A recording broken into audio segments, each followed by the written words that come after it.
আর মদন মিত্র কল্যাণ বন্দ্যোপাধ্যায়ের মন্তব্যের দায় এড়ালো তৃণমূল কংগ্রেস। সাউথ ক্যালকাটা ল কলেজের ঘটনায় কল্যাণ বন্দ্যোপাধ্যায় এবং মদন মিত্রর মন্তব্য ব্যক্তিগত বলে একেবারে দায় এড়িয়েছে অল ইন্ডিয়া তৃণমূল কংগ্রেস। এই হচ্ছে সোশ্যাল মিডিয়ায় করা পোস্ট অল ইন্ডিয়া তৃণমূল কংগ্রেসের তরফে। দল তাদের বক্তব্যের সঙ্গে একমত নয়, মন্তব্যের নিন্দা করছে দল। এই ধরনের বক্তব্য কোনোভাবেই দলের অবস্থানকে প্রতিফলিত করে না, এক্স হ্যান্ডেলে পোস্ট তৃণমূলের।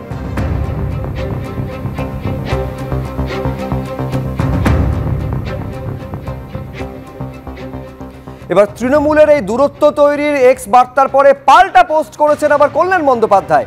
সেখানে তিনি বলছেন, তৃণমূল কি এইসব অপরাধীদের প্রশ্রয়দাতা নেতাদের ঘুরিয়ে সমর্থন করছে? যারা দায়ী সেই সব নেতাদের বিরুদ্ধে ব্যবস্থা নেওয়া উচিত। দলের বিবৃতির পাল্টা পোস্ট এইভাবে করছেন কল্যাণ বন্দ্যোপাধ্যায়।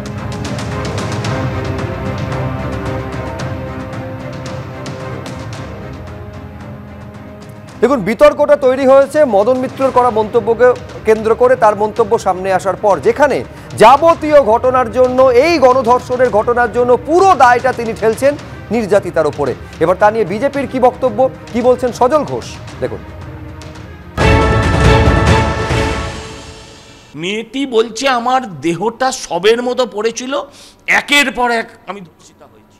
আর তারপরে একজন দায়িত্বপূর্ণ নেতা, প্রাক্তন মন্ত্রী, বর্তমান বিধায়ক, তিনি বলছেন সুযোগের অ্যাডভান্টেজ। লজ্জা করে না বলতে? এদের গায়ে চশমাটা কালো পড়ে থাকতে পারে, চোখ ঢেকে রাখলেই তো প্রলয় থেমে থাকবে না। এদের যে আগামী দিন কি দুর্দশা হবে, এদেরকে মানুষের আদালতে এদের বিচার হবে, ঠিক বাংলাদেশে যেমন করে হয়েছে, এদেরও যে সেই পরিণতি হতে চলেছে, এ বিষয়ে কারোর কোনো দ্বিমত থাকা উচিত নয়। সময় কাহারও সমান নাহি যায়, এটা মদন মিত্রকে বুঝতে হবে। এবার মদন মিত্রর এই মন্তব্যের সমালোচনা শুধু বিরোধী রাজনৈতিক দলের তরফে করা হচ্ছে এমনটা নয়, একেবারে বিদ্বজ্জন নাগরিক সমাজের তরফ থেকে উঠে আসছে। কি বলছেন কৌশিক সেন, দেখুন।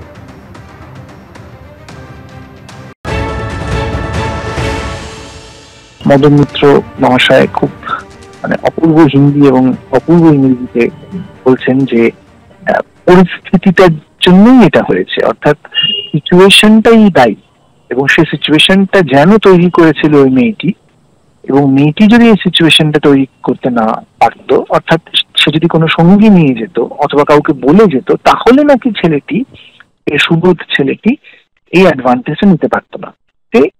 সিচুয়েশনের অ্যাডভান্টেজ নিয়েছে, অর্থাৎ তার কোনো দোষ নেই। সে বেচারি ভালো ছেলে, তাকে যদি একটা সুযোগ করে দেওয়া হয়, অর্থাৎ সিচুয়েশন তৈরি করে দেওয়া হয়, তাহলে ছেলেটি সেই সিচুয়েশন নেবে।